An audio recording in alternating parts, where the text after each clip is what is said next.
Shalom frères et sœurs, le message que je vais vous adresser aujourd'hui est tiré bien sûr de la paracha Vayetse et je le dédie tout spécialement à tous ceux qui cherchent l'âme sœur ou tous ceux qui pensent avoir trouvé l'âme sœur, à tous les amoureux du monde, à tous ceux qui vont s'engager dans la vie l'un envers l'autre devant l'Éternel.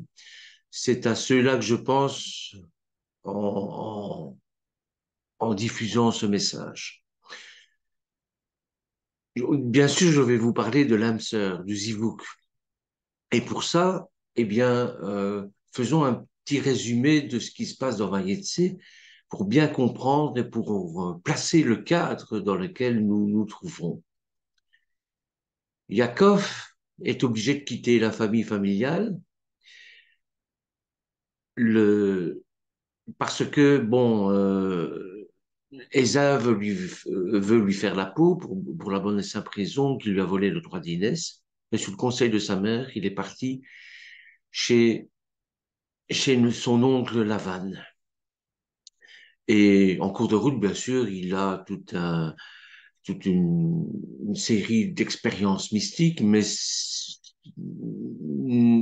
ça, c'est l'objet, je vais dire, de la paracha.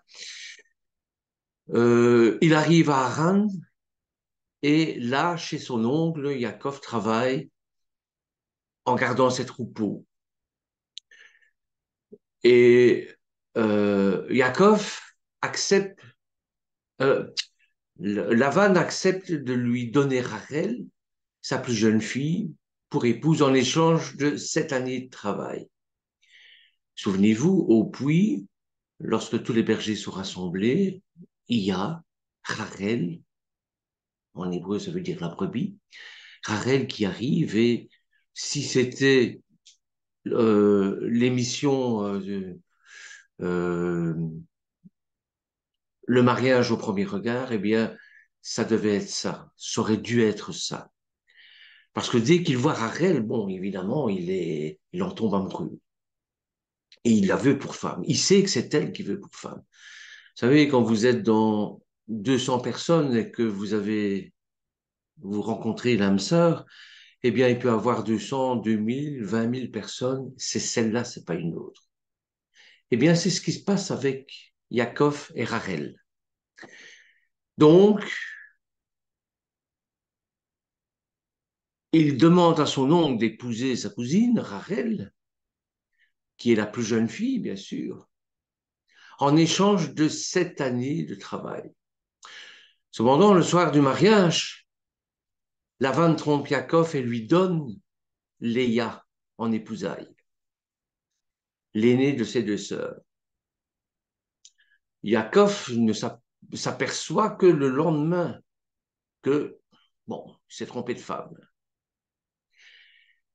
Il ne peut pas écarter Léa puisque il a consommé la nuit de noces. Donc, il a, entre guillemets, déshonoré Léa. Donc, il est obligé d'épouser Léa. Mais il va quand même épouser Rachel une semaine plus tard. Mais pour cela, il s'engage à travailler 7 années supplémentaires par son beau-père, ce qu'il accepte volontiers, tant est grand son désir d'épouser Rachel. Léa va donner naissance à 4 garçons, Rouven, Shimon, Lévi, Yehuda, alors que Rachel reste stérile.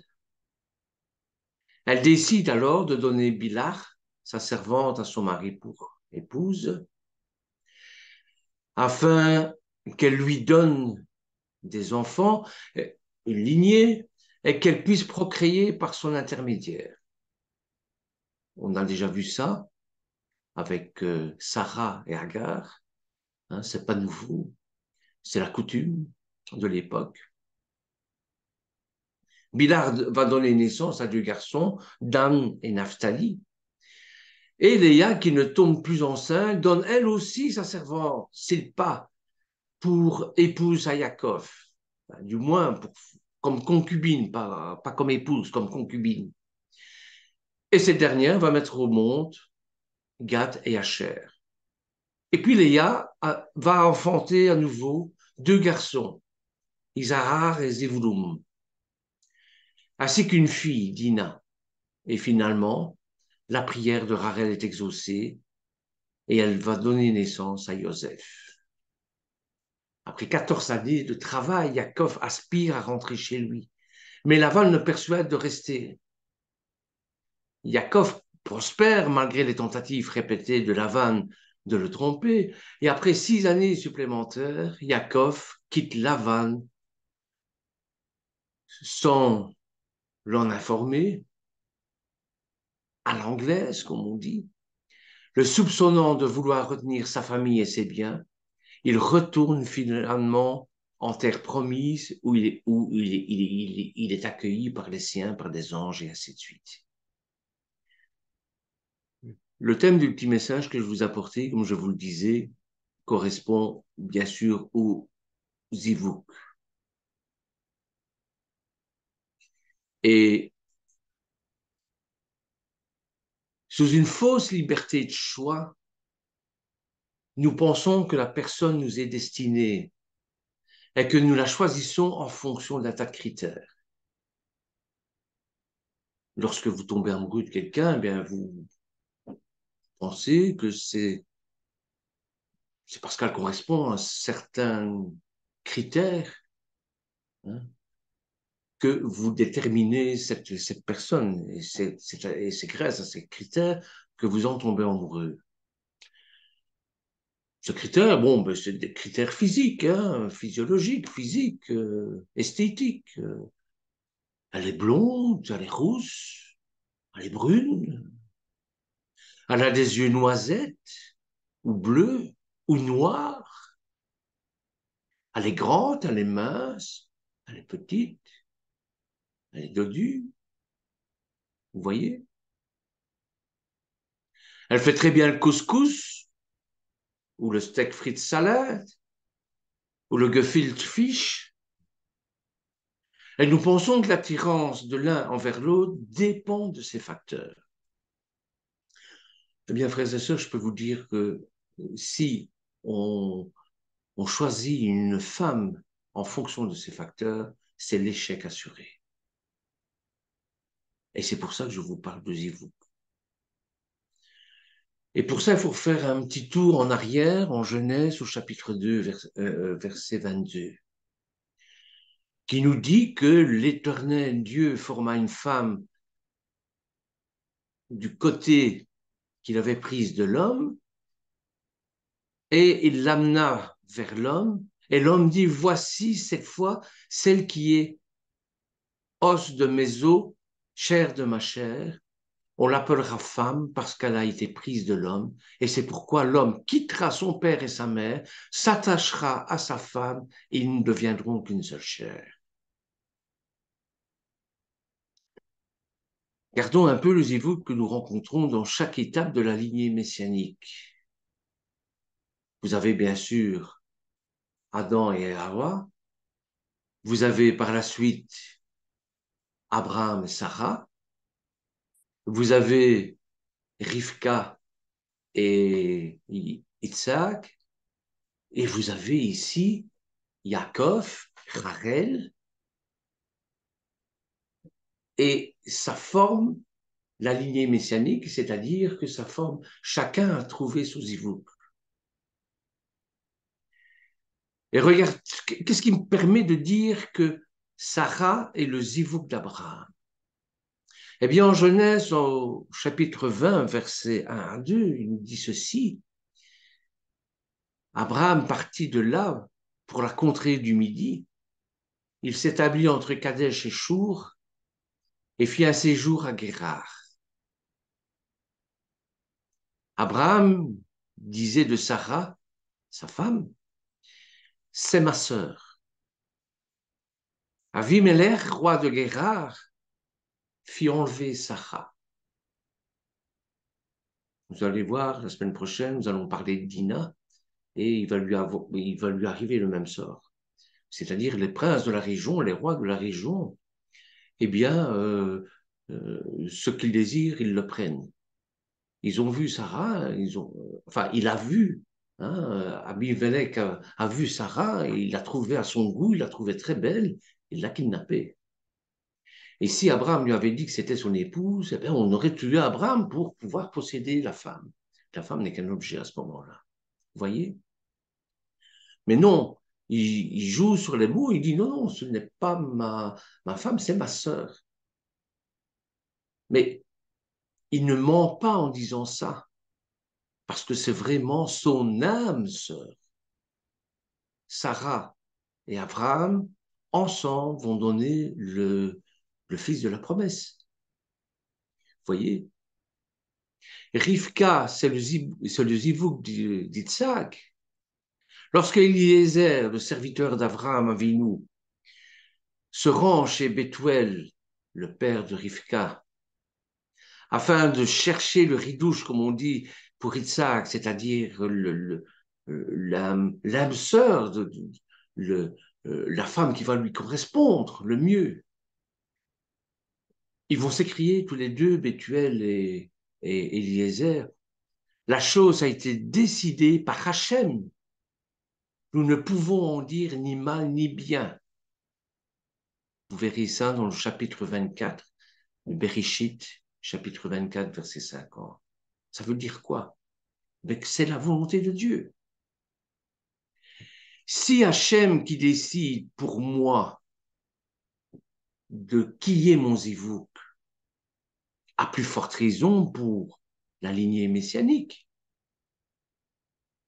Ne dites pas qu'il y a un libre arbitre. Du moins, dans ce domaine-là, je n'y crois pas. Donc, le libre arbitre n'existe pas dans ce domaine-là. Il ne faut pas croire que c'est toi qui décides, mais c'est Hachem qui décide, qui va te mettre avec ton zivouk. Mais c'est un conditionnement à travers les messages qu'il nous envoie pour aimer cette personne. 40 jours dans le ventre de la mère et on sait déjà la personne qu'on va épouser.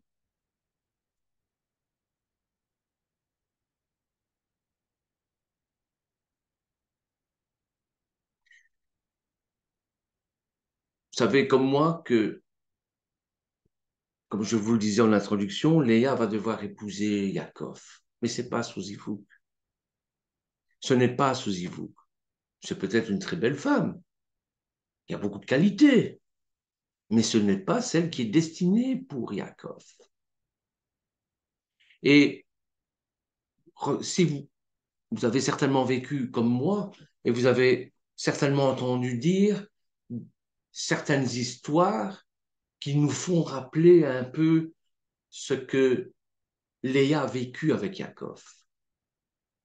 Et on se reconnaît, enfin certaines femmes se reconnaissent en Léa, la première femme de Yaakov. Le désir le plus cher d'une femme, c'est quoi? C'est de se sentir aimée par son mari. Mais avec Léa, ce dernier, amoureux de sa sœur en plus, n'arrivait pas à accepter la tromperie de Lavan, le père des deux jeunes femmes, qui avait mis Léa dans le lit de Jacob à la place de Rachel. Et Jacob avait des raisons de se plaindre. Mais Léa n'y était pour rien, elle. Vous, sent, vous vous sentez parfois frustré de ne pas être aimé comme vous le méritez. Eh bien, c'est ce que sans doute Léa a dû ressentir.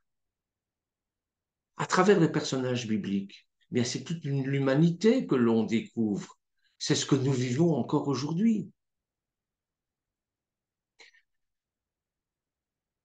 La preuve qu'elle se sent frustrée de ne pas être aimée comme elle le mérite, elle fait tout pour attirer son mari. Mais la seule chose qu'elle a pu obtenir de lui, c'est qu'il lui fasse des enfants. Et l'Éternel voyait la détresse de Léa et lui permet d'en avoir plusieurs. Et à chaque naissance, Léa cherche un allègement de sa peine. Après Ruven, elle va s'écrier Le Seigneur a vu mon affliction. Maintenant, mon mari m'aimera. Vous savez, quand il y a des problèmes dans un couple, on pense parfois que le fait de faire un enfant, ça va résoudre le problème. Mais pas du tout. Pas du tout.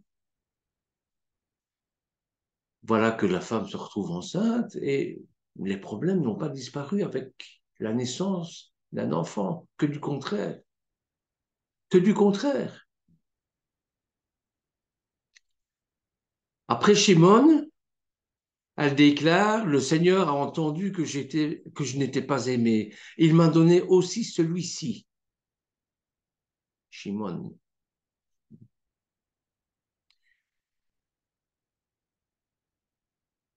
Après la naissance de Lévi, elle dit, cette fois mon mari s'attachera à moi car je lui ai donné 3 fils.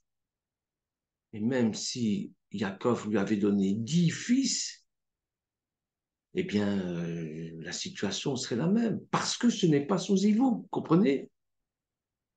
Léa a appris à surmonter sa frustration car elle s'accrochait à son espoir d'être aimée. Et elle s'accrocha aussi à sa foi en Dieu, qui, elle le savait, l'avait bénie avec ses 3 naissances. Parce que à cette époque-là, c'était une bénédiction d'avoir des enfants. Celle qui ne pouvait pas mettre au monde des enfants, c'est une malédiction. D'où le fait d'avoir des mères porteuses, des concubines, pour pouvoir donner une lignée à son mari. C'est ce qu'a fait Sarah avec Agar. Vous voyez la catastrophe qu'il y a eu après. Et c'est ce qu'a fait aussi Léa et c'est ce qu'a fait Rachel avec leur servante. Vous voyez? Et alors, chose qui est incroyable, avec la quatrième naissance, qui est Yehuda, le ton change. Elle va s'écrier, cette fois je célébrerai l'Éternel. Yehuda, c'est ça que ça veut dire, c'est celui qui loue. C'est pourquoi elle l'appelle Judas, Yehuda. Et cette fois ne cherche plus à être aimé Jacob, mais de se rapprocher de Dieu pour le louer. Sa foi s'est affermie au cours des années et désormais elle savait qu'elle pouvait changer son cœur à défaut de changer celui de son mari. Des moindres mots, bon, ben, elle s'est dit, puisque je ne peux pas avoir mon mari, ben, je vais me tourner vers le Seigneur, vers l'Éternel. Elle aurait pu devenir aigrie au cours des années, mais au contraire, elle voulait louer le Seigneur. Et la récompense pour Léa, c'est son fils, Yehuda, qui deviendra l'ancêtre de Yeshua, et non pas Joseph, le fils de Rachel. Comprenez? Vous voyez? On étudiera ça plus en profondeur avec les deux antagonistes de Yehuda et de Joseph, évidemment. C'est à lui que Jacob affirmera plus tard, le sceptre ne sera pas retiré à Judas. Parce que Judas, ça va être la royauté. Vous voyez? Jusqu'à ce que vienne celui auquel il appartient, c'est-à-dire Yeshua. Il ne faut pas désespérer parce que les réponses de l'Éternel sont surprenantes, bien sûr. Alors, comment Lavan a pu intervertir les femmes? C'est une question qu'on pourrait se poser, ça. Et comment Jacob ne s'en est pas rendu compte? Et pourquoi aussi Rachel a gardé le silence? On va essayer un peu de répondre à ça. Remettons au conflit entre Ésav et Yaakov. On a vu que de la même source sortent 2 enfants à ce point différents. En vérité, je pense qu'ils sont différents selon une vision très superficielle des choses. car ils sont là pour se compléter l'un l'autre, un peu comme Caïn et Ève, deux frères différents qui n'ont pas su s'entendre, qui n'ont pas su se complémentariser en quelque sorte. Chacun a une mission. Ésav a été confié la force, la dimension terrestre, matérialiste, et Jacob la dimension céleste, la dimension spirituelle, comme Hachem a créé le ciel et la terre. Et leur mission, c'était justement de réunir le ciel et la terre, le spirituel et le matériel. Il va de soi que le peuple juif devait être créé à partir de deux personnalités qui se complètent. C'est un mariage où chacun comprend qu'il a besoin de l'un et de l'autre. C'est ça la définition du mariage. C'est cette complémentarité avec la femme et avec l'homme. Et chacun doit comprendre qu'on a besoin de l'un et de l'autre. Ésav devait comprendre, étant de ce monde, qu'il a besoin d'un modèle spirituel qui vient d'en haut, exactement comme le Shabbat par rapport à la semaine. Vous travaillez comme un forcené et on a besoin de reprendre notre souffle, car sinon l'âme spirituelle va s'épuiser et disparaître. Ésav devait accepter le modèle spirituel qui devait être au niveau de cet homme matérialiste. Et les langages sont tellement différents qu'il faut absolument trouver un terrain d'entente. L'un doit descendre de son piédestal pour être accessible à l'autre. Yaakov devait descendre de son piédestal. Lui qui était dans les nuages, il devait redescendre sur terre. Et Ésav devait se spiritualiser, c'est-à-dire monter. Vous voyez, Yaakov doit faire l'effort d'avoir une Torah facilement comprendre et adaptée à la réalité. Et Ésav devait faire l'effort d'accepter que Jacob conduise à la source spirituelle. On aurait pu avoir un peuple qui est un vrai modèle pour l'humanité, avec Ésav et Yaakov. L'humanité n'accepte pas un modèle qui n'est que religieux ou qui n'est que matérialiste. Et c'est pour ça que ça n'a pas marché entre Ésav et Yaakov. Pourquoi ça n'a pas marché? Ni l'un ni l'autre n'a fait un effort. Yaakov ne sort pas de sa tente, des jupes de sa maman. Il montre le côté négatif d'être le Béor. C'est comme si on disait, tu as péché, tu iras en enfer. C'est exactement la même chose. L'exemple le plus probant, c'est certainement la, le passage de la femme adultère. Cette femme-là était condamnée par les hommes. Et Yeshua a mis les choses en place en disant que celui qui n'a jamais péché lui jette la première pierre. Si tu ne le fais pas, Shabbat, tu seras retranché de la communauté.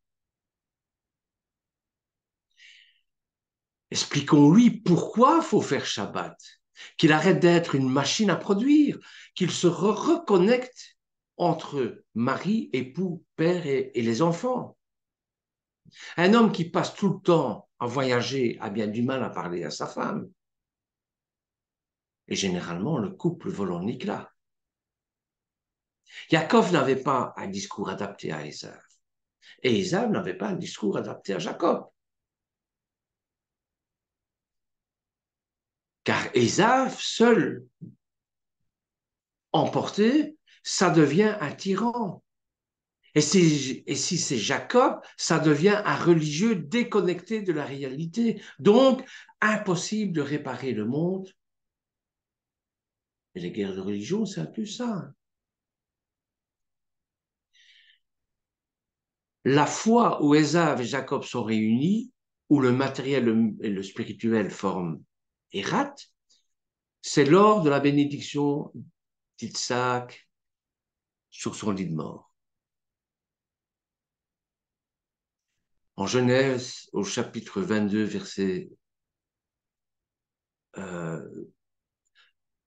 chapitre 27, verset 22, qui nous dit, Jacob s'approcha d'Isaac, son père, qui le toucha et dit, la voix est la voix de Jacob, mais les mains sont les mains d'Ésav. C'est exactement ce que je disais plus haut. C'est-à-dire qu'il faut les deux, puisqu'ils sont jumeaux en plus, il faut que les deux puissent s'unir. La bénédiction est donnée par l'entreprise terrestre, pas pour le religieux qui a tout le temps la tête dans les étoiles. Le religieux, son entreprise, c'est céleste. Il faut un homme croyant, mais qui sait se battre dans ce monde. C'est ça. Ce monde n'a rien à faire des religieux. Pour le monde, la place du religieux est dans une synagogue, dans une kihila, dans une église, dans un couvent, dans un monastère. Comme ça, ils nous foutent la paix. Et on fait ce qu'on veut avec les gens. Un religieux, dans le sens moral et spirituel qui est sur le terrain, chef d'entreprise, veut diriger une nation, c'est le Mashiach. Et le premier qui a compris ça, c'est Yaakov. Pourtant, on sait qu'on a 15 époux.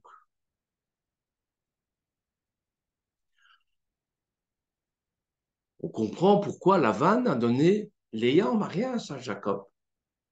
C'est aussi la dimension des Ève, puisque biologiquement, ils sont jumeaux. Donc, spirituellement, ils possèdent tous les deux les caractéristiques et matérielles et spirituelles. Et Lavan croyait détruire Yaakov en le mettant avec son mauvais Zivouk, avec Léa. Pourquoi on divorce? J'ai entendu ça. Pourquoi j'ai divorcé de ma première femme? Une personne que j'aimais beaucoup et qui revenait un petit peu sur son passé m'a dit pourquoi j'ai divorcé de ma première femme. J'ai été obligé de lui répondre, en vérité, c'est parce que c'est toi qui l'as choisie. Et cette femme n'a pas été donnée par l'Éternel. Donc ça ne pouvait pas marcher. Lavan a compris que le zivouk de Yaakov, c'était Rachel. Donc pour faire capoter le plan divin, il donne Léa. Il savait qu'Yaakov ne la rejettera pas, parce que bon, c'est un homme de principe. Or, s'il a déshonoré sa belle-sœur, eh bien, il faut qu'il l'épouse. Vous voyez, on va voir les conséquences à ce Shabbat-ci avec Dina. Vous allez voir, c'est terrible. Donc, il savait que Yaakov ne la rejetterait pas. Et après avoir été le premier homme de sa vie, en plus. Donc, Lavan donne en réalité la dimension à la dimension Ésav dans Jacob. Et non Yaakov, car Yaakov a la dimension d'Ésav. Dans Yaakov, il y a quoi? Il y a deux dimensions. Il y a la dimension spirituelle de Yaakov, qui vient d'Isaac, et il y a la dimension spirituelle, la dimension matérielle de Rivka, qui vient d'Aran. Vous voyez? Et les deux, bon, ben, c'est un c'est un conflit en permanence, au lieu d'être la possibilité de s'unir pour faire un homme complet. Alors, bon, bien sûr, Léa va prendre la dimension d'Ésav en Jacob, parce que la dimension spirituelle de Jacob, elle est donnée à Rachel.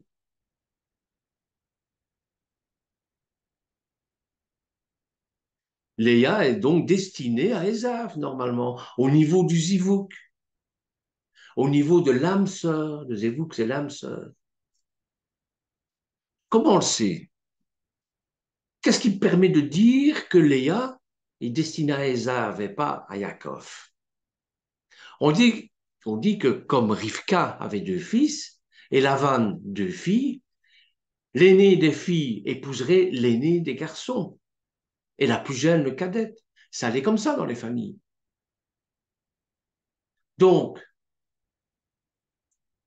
l'aîné, c'est bien sûr Ésav, et l'aîné chez Lavan, eh bien c'est Léa.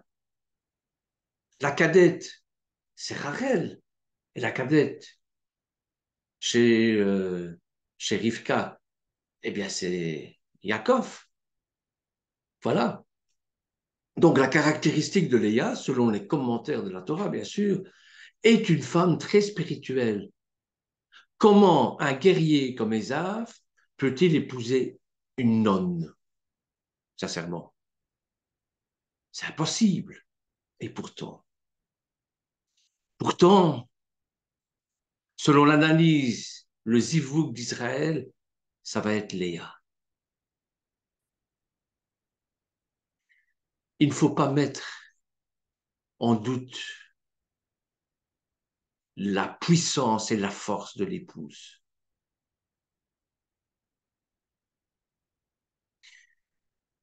La force et la puissance d'une épouse, c'est d'amener son homme à faire teshuva,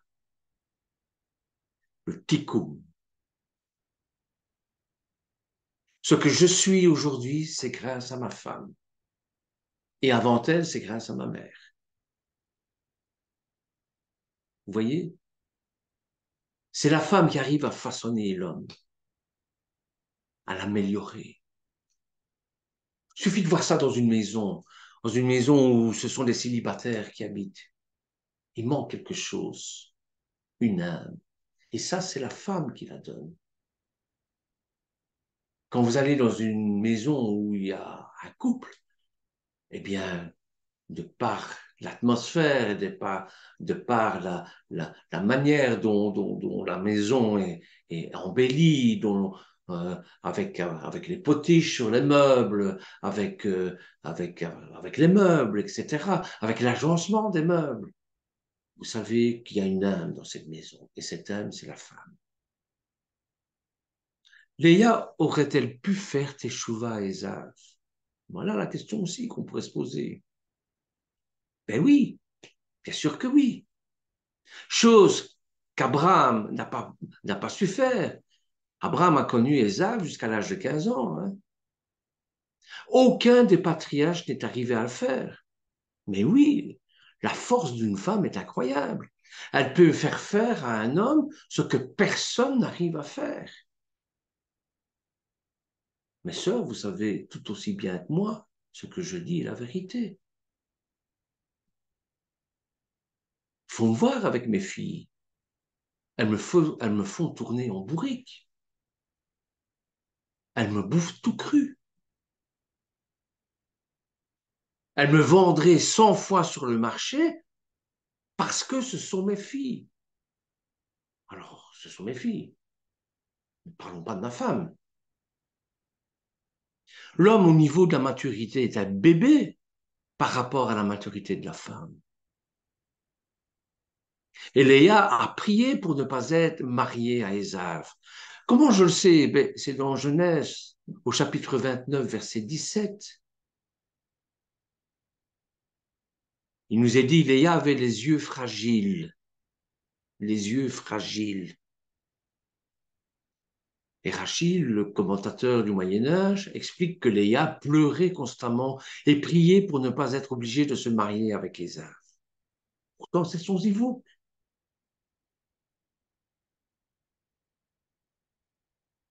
Au verset 16, il nous dit, Lavan avait deux filles, l'aînée s'appelait Léa, la cadette Rachel. Léa avait les yeux délicats, donc elle pleurait facilement. Moi, je l'ai traduit comme ça. Il y a des filles comme ça, il y a des femmes comme ça. À rien, pouf, elles se mettent à pleurer. Elles sont émotives. Bon, elles sont parfois très émotives. Elles ont parfois dans leur cœur un secret qui font qu'elles pleurent très facilement. Laban avait deux filles, l'aînée s'appelait Léa, la cadette Rachel. Léa avait les yeux délicats, mais Rachel était belle de taille et belle de figure. Et Jacob aimait Rachel. Il dit, je te servirai 7 ans pour Rachel, ta fille cadette. Et voilà, marié au premier regard. Léa veut dire fatiguée. Dina aurait pu, et c'est pour ça que Yaakov va la cacher lors de la rencontre avec son frère. Car il sait que c'est la zivouk d'Ésav aussi. Qu'est-ce qui me permet encore de dire ça? Mais il y a un feeling neshmatique, comme on dit. Il y a un feeling dans les âmes. Telle mère, telle fille. Et je suis certain que Ésav allait retrouver dans Dina ce qu'il aurait pu trouver dans Léa. Vous voyez?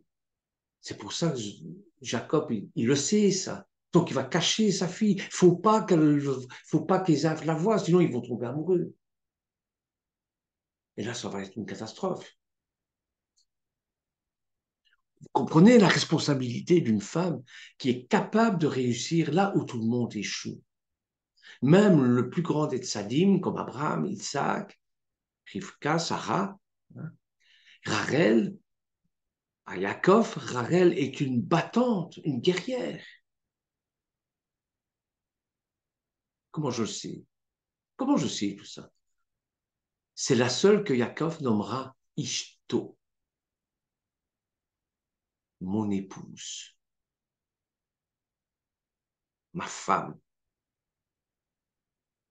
elle est à moi. Pas dans le sens de la possession, mais dans le sens de c'est mon âme sœur, c'est moi en féminin, en mieux. Et en plus, Rachel signifie la brebis, je vous l'ai dit tout à l'heure. Et Yaakov est un petit rabbin dans sa yeshiva. Apparemment, ces zivouks ne peuvent aller ensemble. Et on voit ce qu'est un vrai zivouk à ce moment-là. La véritable âme sœur. Mais Yaakov portera un autre nom, car il va changer. Il va changer son nom en Israël après ce fameux combat. Or, Rachel n'est pas le zivouk d'Israël, c'est le zivouk de Yaakov. Alors, qui sera, d'après vous, le zivouk d'Israël? Mais Léa. Voilà pourquoi l'Éternel a permis ces deux femmes. Comprenez? Combien de femmes fondamentales a-t-il épousé? Eh bien, deux femmes. Les autres sont des concubines. Or, on sait que Yaakov, c'est Israël, et qu'il l'appellera ainsi, le sar de Ésav. Le sar, c'est le seigneur des, c'est-à-dire l'âme d'Ésav qui se trouve dans Yaakov, puisqu'ils sont jumeaux. Et lors de son combat, eh bien, c'est le sar d'Ésav qui va l'appeler ainsi, qui va l'appeler Israël.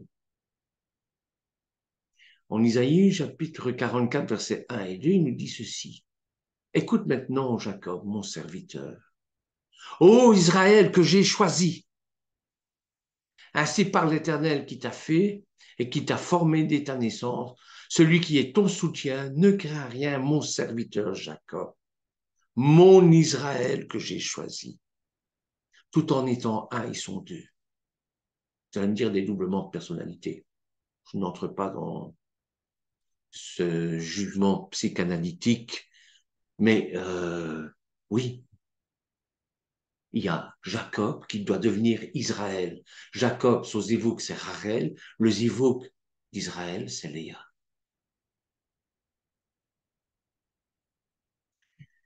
Je regarde l'heure. Je vais faire une petite réflexion sur le fléau du divorce, bien sûr. Vous savez, la semaine dernière, nous avons pensé, nous avons réfléchi ensemble à ce qu'était le mariage selon Dieu. Ah, ici, nous voyons comment deux âmes peuvent se rencontrer, comment deux Ivouk doivent se rencontrer pour former un mariage heureux, un mariage harmonieux, un mariage réussi. S'il n'y a pas ce Zivouk, c'est voué à l'échec. Autour de vous, vous avez des mariages heureux qui durent plus de 40, 60 ans. Un des plus beaux, un des plus bels exemples, c'est Joël et Fred. C'est Lorenzo et Thérèse. Mes parents, ils ont vécu 60 ans ensemble. C'est pas pour ça qu'il n'y avait pas des problèmes au sein de la famille, au sein du couple, etc. Mais parce que c'était son zivouk, parce que c'était son âme sœur, eh bien, mon père a toujours pu, avec ma mère, surmonter les difficultés. Et je pense que mon zivouk à moi, c'est Juliette. Je peux aller voir autre part si l'herbe est plus verte, hein, jusqu'au moment où je vais me rendre compte que c'est du synthétique. Ma femme qui m'est destinée, qui est à moi, qui est destinée pour avancer d'une manière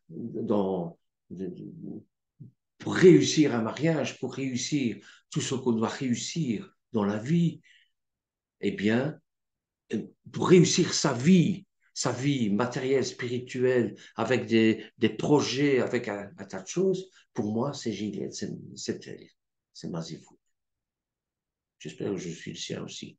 Je crois qu'après 30 ans, on peut dire que oui. Donc, on peut faire teshuva, étudier la Torah tant qu'on veut. Si on n'a pas sa femme, sa zivouk, ça ne sert à rien. Je peux être un érudit de la Torah, je peux être un docteur restaurant. Si j'ai pas ma femme à mes côtés, ça sert à rien. Je peux avoir un appel d'apôtre, comme Lorenzo. S'il n'a pas Thérèse derrière lui, qu'il arrête. Je peux être un excellent prédicateur. Si je n'ai pas ma femme à côté de moi qui me dit, attends, là, ça ne va pas. Mes paroles vont aller dans le vide. Si je suis un pasteur, je veux créer des églises, etc., faire des disciples, mais si j'ai pas ma femme à côté de moi, je fermerai mon église au bout de 3 mois. Vous voyez? Or, on voit que le taux de divorce augmente. Aux États-Unis, pendant les 6 premiers mois, je pense, en 1976, il y a eu 987 000 couples qui se sont mariés et 536 000 couples divorcés. Et je n'ai pris que les statistiques de 1976. Je voudrais bien reprendre les statistiques de maintenant.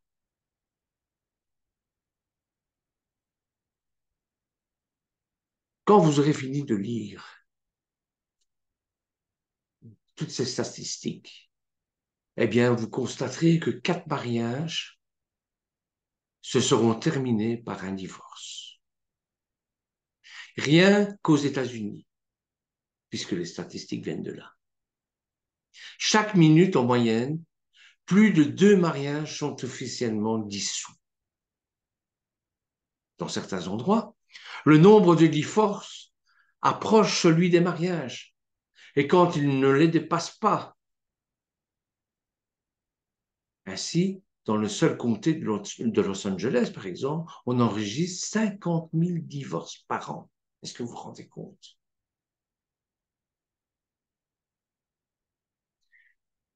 Je parle des États-Unis, mais je pourrais bien sûr parler de chez nous. Regardons un peu dans notre assiette et voyons autour de nous. Voyons combien de fois les enfants ne se sont pas séparés, divorcés, remariés. C'est effrayant, effrayant. Alors je pose la question, qu'est-ce que je leur ai enseigné comme moralité? Quand je leur dis, mais prenez exemple sur nous, prenez exemple sur vos grands-parents, etc. La désaventure avec laquelle certains quittent leur conjoint a quelque chose de stupéfiant. Et ce phénomène ne fait que s'aggraver. Voyez? Pour un oui, pour un non, eh bien, on se sépare, on divorce. Incompatibilité d'humeur, on va chercher tout un tas d'excuses. Bon. Où est le pardon, où est l'amour? Voyez? Donc, le divorce est en augmentation très rapide à peu près partout. Et quelles sont les conséquences de ces divorces? Bien, c'est que la société change, qu'on va me dire. Oui. Tout d'abord, des dizaines de millions de vies sont brisées, souvent de façon dramatique. Si l'on inclut les femmes et les enfants au-dessous de 18 ans, plus de 4 millions d'Américains voient chaque année leur vie bouleversée par un divorce. Et il y a des dommages collatéraux, il y a des enfants là. Et à chaque fois, il faut tout recommencer. C'est des familles recomposées, reconstituées. Ça va, il y a déjà des problèmes au sein des couples normaux, au sein des couples qui s'aiment. Alors quand c'est une famille recomposée, hein, même si les deux parents s'entendent mieux ou bien, eh bien les enfants ne sont qu'à demi recomposés aussi. Et ça ne fait qu'augmenter les problèmes.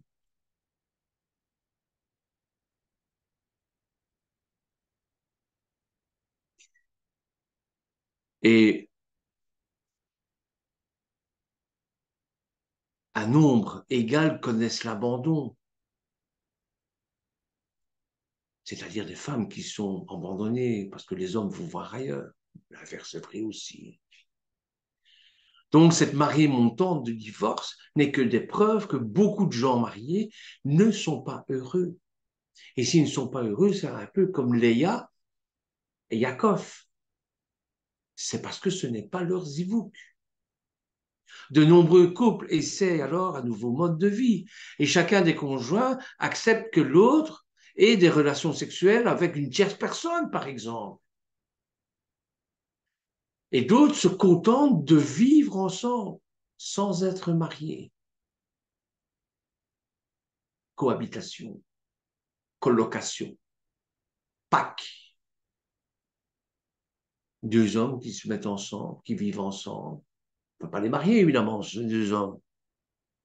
Mais il y a une formule qu'on appelle le pacte, hein, qui les garantisse au niveau de la loi, lors de partage de meubles, je ne sais quoi.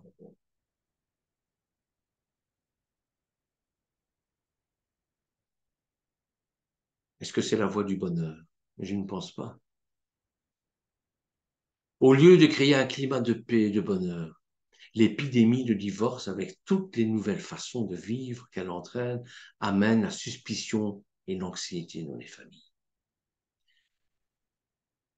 Directeur d'un centre d'éducation familiale new-yorkais a fait cette remarque. Certains couples sont tellement effrayés par le nombre de divorces survenus dans le quartier qu'ils viennent nous trouver uniquement pour discuter de ce qu'ils doivent faire afin d'éviter que ça n'arrive.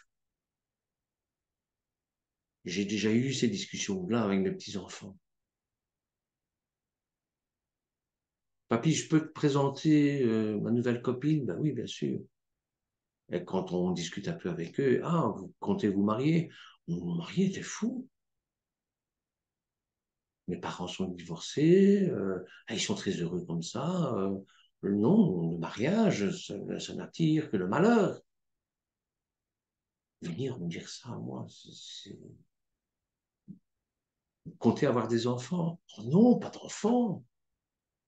Parce que si on se sépare, qu'est-ce qu'ils vont devenir, les enfants? Vous voyez?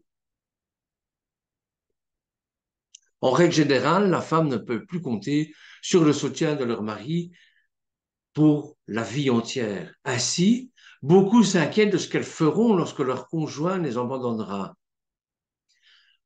Dans d'autres cas, c'est la femme qui quitte son mari, abandonnant aussi parfois les enfants. Ça arrive. Et après le divorce, quand chacun est libre d'agir à sa guise, que se passe-t-il? Eh bien, les divorcés sont-ils réellement plus heureux? Mais bien sûr que non. Parmi les familles concernées, nous n'avons pas noté un seul divorce qui n'ait fait aucune victime. Au moins un membre de chaque famille a reconnu être complètement bouleversé ou a totalement changé de comportement après le divorce. Ça fait enrichir les psychiatres. Vous voyez? Les principales victimes, ce sont les enfants. 11 millions d'enfants vivent avec seulement un de leurs parents. Or, un couple, c'est le papa et la maman.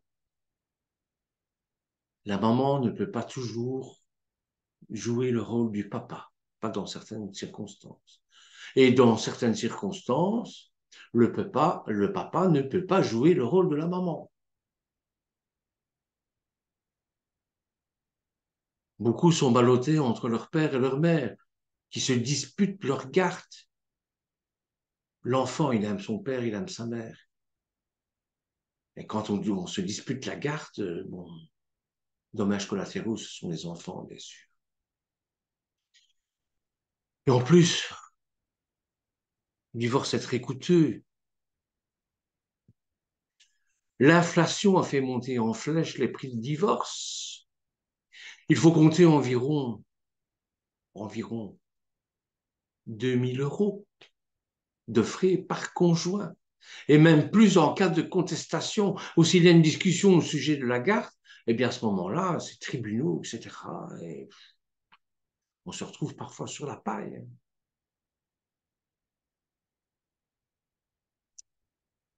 Le divorce peut être pire encore que les rancœurs accumulées. Et elles sont plus destructrices qu'un feu dévorant.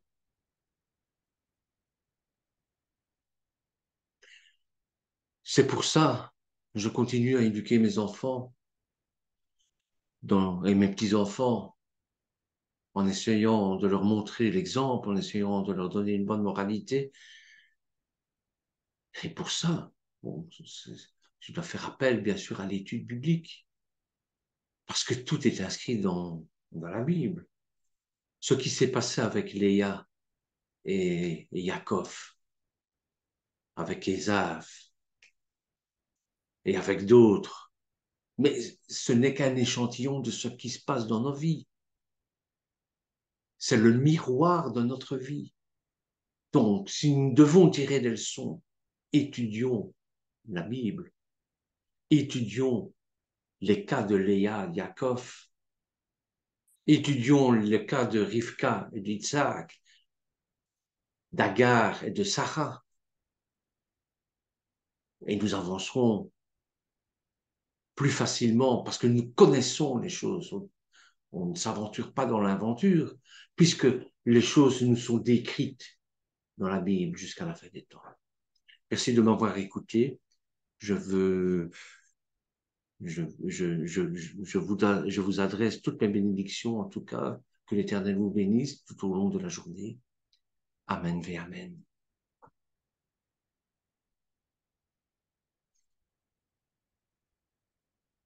Shalom Anne. Merci beaucoup. Shalom, euh, Bernard.